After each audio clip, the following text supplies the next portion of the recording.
Before food can move into your cells, it has to be broken down into small pieces. Food is made of polymers, but these polymers are too large to fit through the cell membrane. The process of digestion breaks the polymers into monomers that are small enough to move into your cells.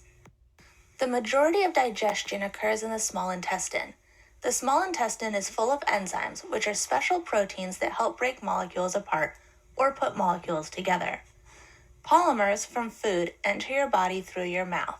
They then pass through your esophagus and into your stomach. From the stomach, the polymers move into the small intestine. The inner wall of your small intestine is filled with cells called villi. These villi cells are responsible for absorbing nutrients and passing them into the bloodstream. In the small intestine, polymers are broken down by enzymes into monomers. The monomers are small enough to be absorbed through the villi and passed into the bloodstream. Once in the bloodstream, the monomers can move around the body and into the cells where they are needed.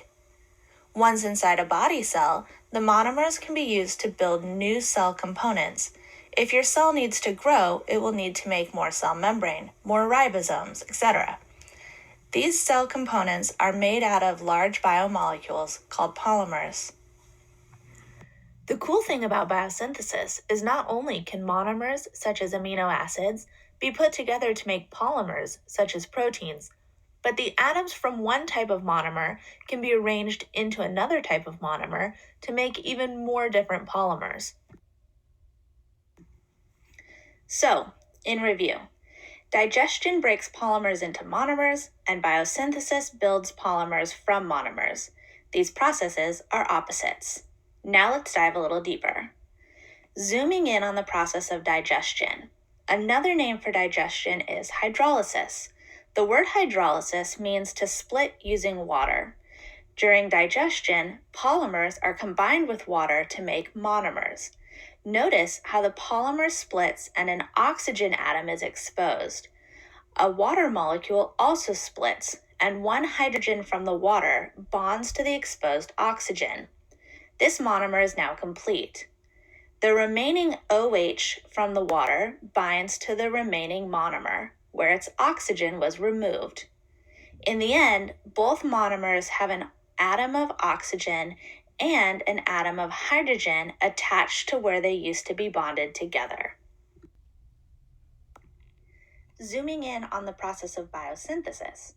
Another name for biosynthesis is dehydration synthesis. Dehydration refers to the fact that water is removed. Notice that biosynthesis is just the opposite of digestion. Instead of adding the atoms from a water molecule, during biosynthesis, a water molecule is removed. One monomer loses a hydrogen, and the other monomer loses a hydrogen and an oxygen. These atoms bond together to make a water molecule. This allows the new bond to form between the two monomers. As a result, an oxygen is shared between the monomers. This binds together the monomers into a polymer.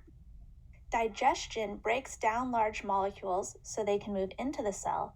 Biosynthesis builds large molecules so the cell can grow.